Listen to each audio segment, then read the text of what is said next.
Hey everyone! So at the end of the last video I phrased it as a question over whether we should continue with the NASA program and specifically with these robotic programs. So Mariner, Viking, Voyager, Cassini and Hubble. But I've been thinking about these space programs all week, so I've already decided myself that we're going to have a look at these today. There really is so much information in this book. It's kind of difficult to just pick a few pages. And I definitely think it's worth taking some more time. So, like I said, these are the robotic programs. So they are unmanned spacecraft. They are the Mariner program. Then here we have some planetary flagship missions, Viking, the two Voyager probes, Galileo and Cassini-Huygens. They are the great observatories, the Hubble Space Telescope, which I'm sure you're all familiar with, as well as three other ones, Compton Gamma Ray Observatory, Chandra X-ray Telescope and the Spitzer Space Telescope. I'm not sure how this one's pronounced. We then have the Mars orbiters, a couple here, and the Mars landers and rovers. We have Pioneer and Discovery out here, and here the last ones, New Frontiers. So let's start with the Mariner program. This one ran from 1962 to 1973. All in all, there were 10 missions, though 3 launches failed, so not all 10 are listed here. And these were missions to the inner planets, so Venus, Mars, and there was one to Mercury, the last one. Mariner 2 had its launch in August 1962 for the first Venus flyby, and the probe made a number of discoveries about Venus by measuring solar wind. Mariner 4 had the world's first flyby to Mars and transmitted a total of 22 photos, including the first of another planet from space. So pretty exciting times there in the mid-60s. Mariner 5 collected some data on the atmosphere, radiation and magnetic field of Venus. Mariner 6, at the end of the 60s, studied Mars for signs of life and returned with 24 near-encounter photos showing a chaotic and heavily cratered surface. From Mariner 7, we also have photos of Phobos, one of the planet's moons. Mariner 9 mapped 85% of the Martian surface and transmitted more than 7,000 photos. And from Mariner 10 we then have data and images that revealed Mercury's magnetic field and magnetic core. This was the closest flyby to Mercury and to Venus.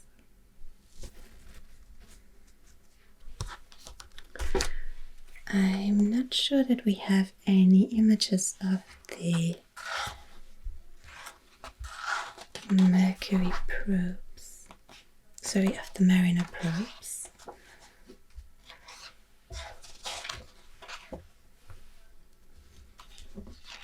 So there's some information on Mars.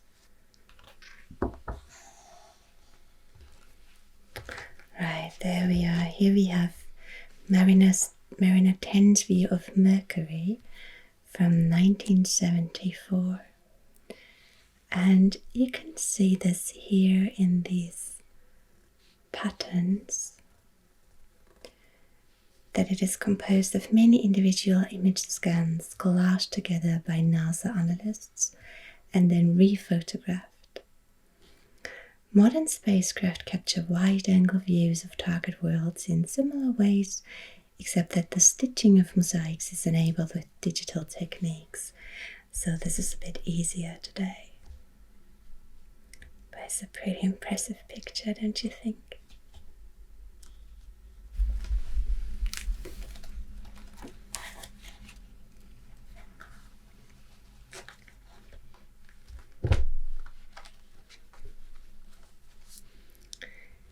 So here we have the Mars-bound spacecraft Mariner 4 from the Goldstone Observatory in the Mojave Desert.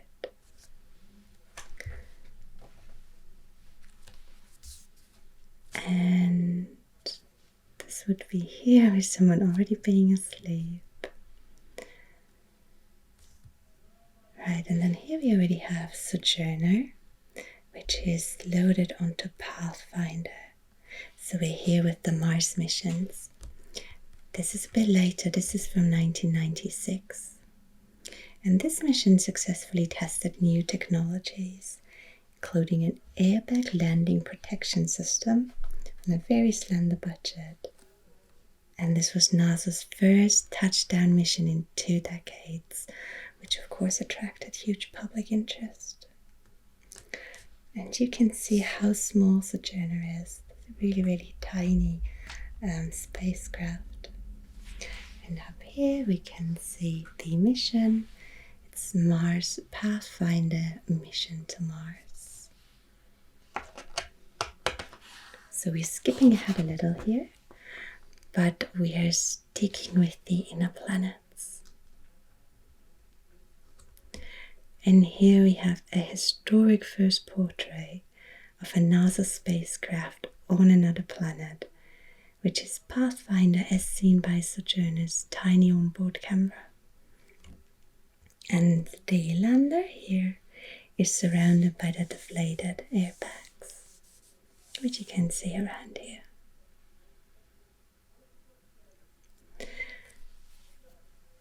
Another spacecraft that you might be familiar with is the Curiosity rover. Here we can see its tracks on the surface of Mars, and it's quite clear why it's called the Red Planet. You can see all of these tiny rocks here on the surface, and some larger ones on the side, and these mountains in the back. And the next one is quite famous. It is Curiosity's self-portrait. So it says here, this was made by maneuvering the Mars hand lens imager camera on the end of a 7-foot-long robotic arm. So that's about 2 meters. There were multiple frames that were overlapping and then digitally stitched together, as we've just heard. The camera always pointed towards a specific vanishing point to minimize parallax distortions.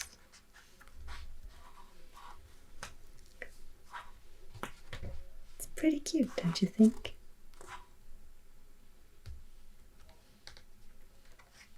I can see these kind of unusual looking wheels with the different surface patterns and the different scientific instruments that it has on board.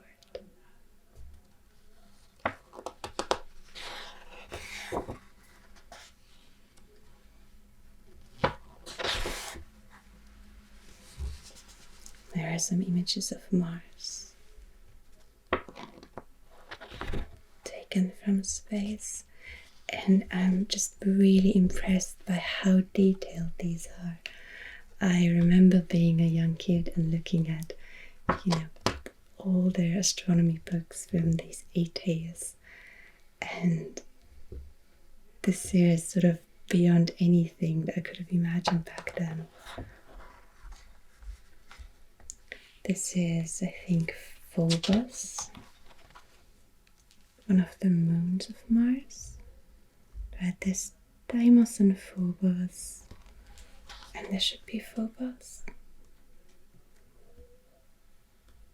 You can see the different craters and all of these surface structures here. This looks like a huge crater on the side.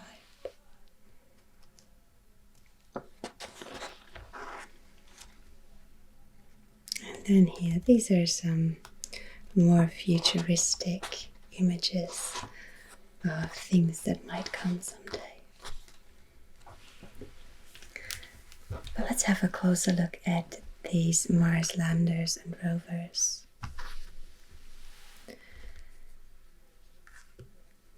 Basically here we have from 1992 to 2014 different orbiters. Mars Observer, Mars Global Surveyor, Mars Climate Orbiter, Mars Odyssey, the Mars Reconnaissance Orbiter, and the MAVEN Orbiter, Mars Atmosphere and Volatile Evolution. But of course the ones that we know about and that I think became very famous are Pathfinder, the one we've just seen. This one was launched in 1996. Landed on Mars but half a year later, July 4th, 1997, and completed its primary mission in August 2007. It was designed to demonstrate less expensive method for landing spacecraft on Mars, and it deployed the first functional rover on Mars, Sojourner. We then have the Mars Exploration Rover Spirit, which was launched in 2003, landed again about half a year later, January 2004, and the last transmission is from March 2010.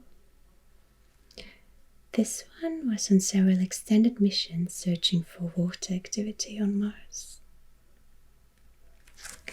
From 2003 we have Opportunity.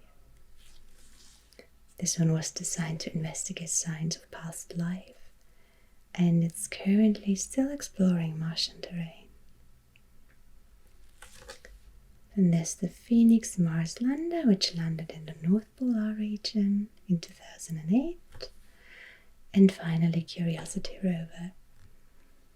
It was launched in November 2011, landed in August 2012, and it is the most technologically advanced rover ever built, designed to investigate whether Mars is or ever was habitable to microbial life. So these are the ones on Mars, on one of the closest planets,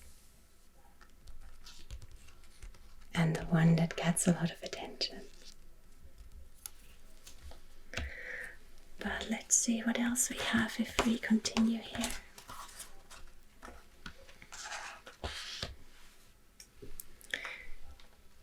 These are explorations of the outer planets, so anything beyond Mars, Jupiter and Saturn mostly.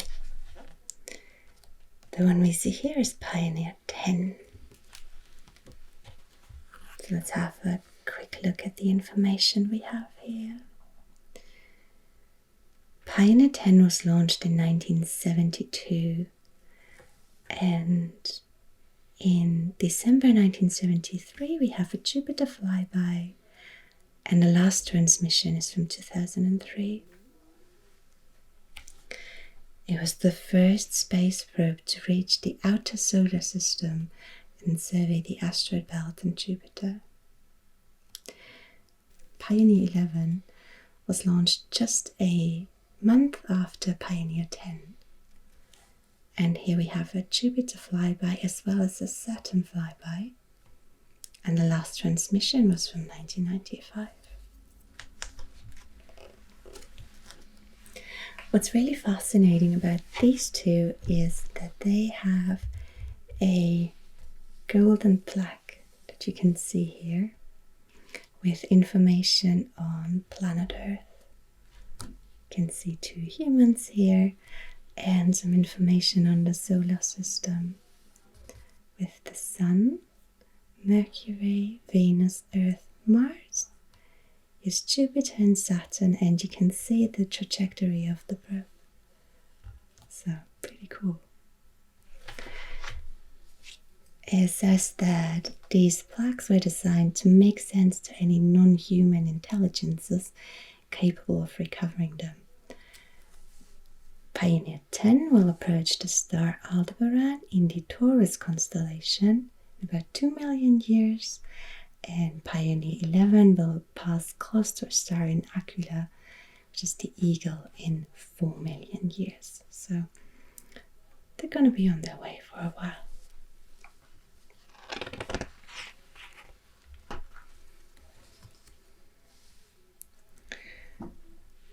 Over here we have the Voyager spacecraft, and this one too came with a golden record. You can see it being secured to the flank here, and we have a close-up of the record over here. What I find really fascinating is that the correct playing speed is shown in time units associated with special qualities of the hydrogen atom. So if you're a smart alien, you should be able to figure this out. What you can find in this one are some different sounds of planet Earth, like volcanoes or thunder, wind and rain. There's crickets, frogs and birds. Sounds of footsteps, heartbeat and laughter, fire and speech. And then this pretty cool herding sheep, blacksmith and sewing. Then we have a tractor. We have Morse code and ships, horse and cart, and then train and a tractor, and finally a Saturn V liftoff.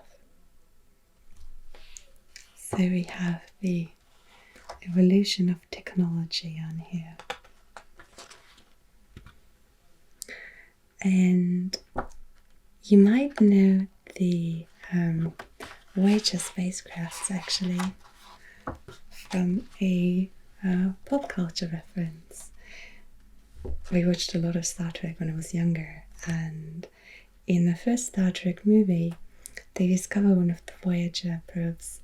It comes back under the name Beecher, and eventually they discover it's actually one of the lost Voyagers. I was really fascinated by that. And here you can see some of the pictures that were taken then. This is from Pioneer, not from the Voyager ones. Before we continue here with some more close-ups, let's look at the information that we get on Voyager 1 and 2. So Voyager 2 was launched in August 1997 and Voyager 1 just a few weeks later in September. And Voyager 1 has reached interstellar space. It's been there since 2012. Voyager 2 had a couple of flybys. The last one past Neptune, where it discovered and photographed many of the outer planet's moons. It has this golden disk, just like Voyager 1, which also explored the Julian and Saturnian systems and discovered new moons and active volcanoes. But I think one of my favorite spacecrafts actually is the Cassini orbiter and Huygens probe. This one also was launched to the outer planet, specifically to Saturn. It was launched in 1997, arrived at Saturn in 2004. Its initial mission was for 3 years, but it was extended a couple of times and actually stayed in orbit until 2017. It was then descended into the atmosphere to make sure that it wouldn't contaminate any of the moons of Saturn. It was designed to explore the Saturnian system and the properties of gaseous planets in our solar system. And the pictures that have come back from Cassini are really some of my favorites. I think they're incredible. So this one here is Jupiter observed by Juno. But here we have Jupiter's moon Io as seen by the Cassini spacecraft en route to Saturn. That looks incredible.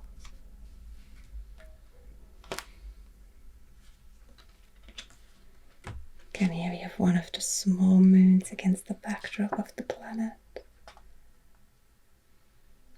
together with the rings and the shadow of the rings.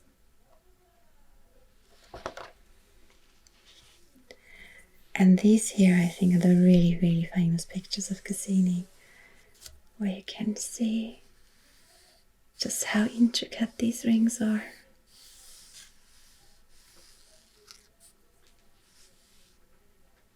So many fine lines here.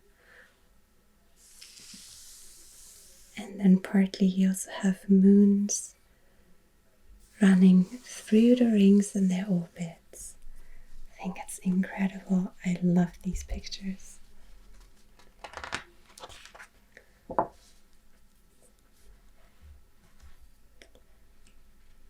And right here we can see some images. It says here aerial views of Titan around the Huygens landing site.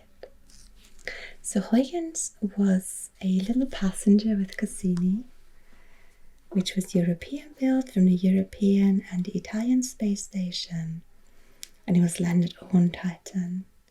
These images were captured during its parachute descent, and it transmitted images for about 90 minutes.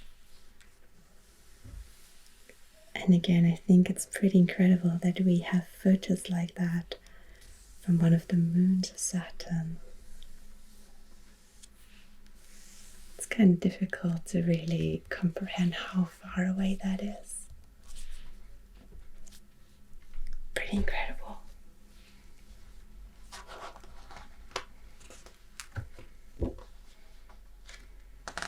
And here we have some more of the outer moons.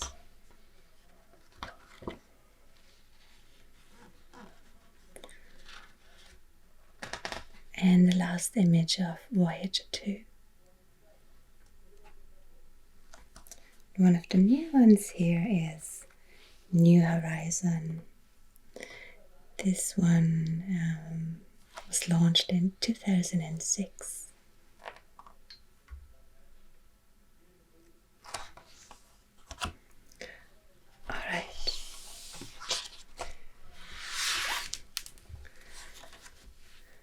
There's one more that I want to have a look at, and that is the great observatory, the Hubble Space Telescope. Launched in 1990.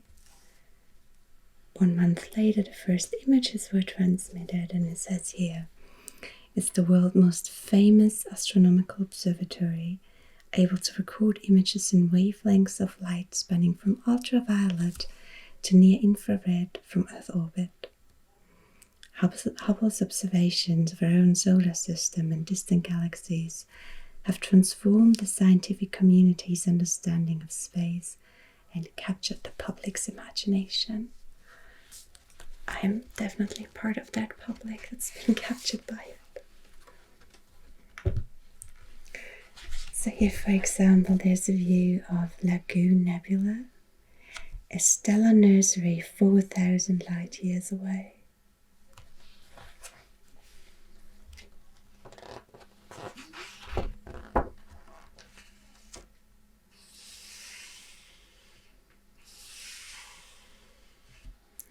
This is its primary mirror, which has a diameter of just over 8 feet or 2 meters.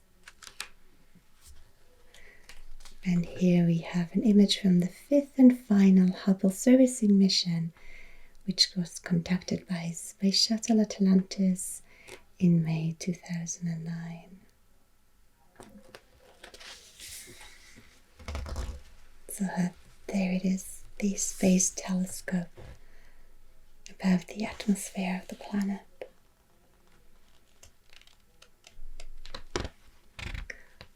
And here it is, being serviced by a space shuttle. You can see the wings here on the side. I think I mentioned last time that I really, really love the way the space shuttles look. I think they're so cute. And you can see here how much of a difference the servicing mission made. This is the first image that was taken, and then a later one. Adaptive optics that compensated for the primary mirror's flaws were installed in December 1993. And you can really see the dramatic improvement.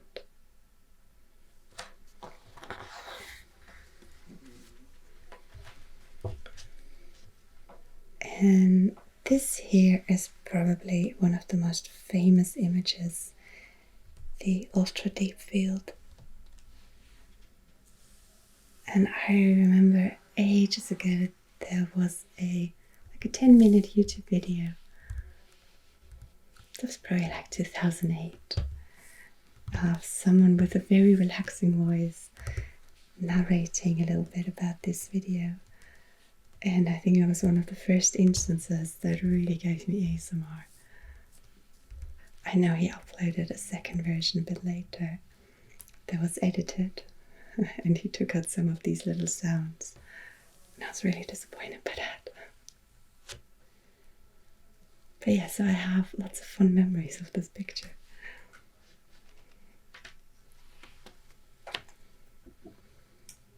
I can see some more nebulas here with these really beautiful colors.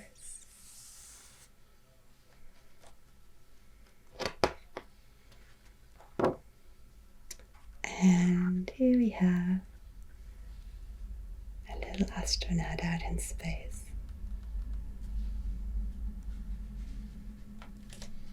And I think that's a good picture to say goodnight. I hope you have sweet dreams and that you enjoyed that little exploration of the planets. And the small spacecraft that we've sent out there. So sleep well, and I'll see you next time.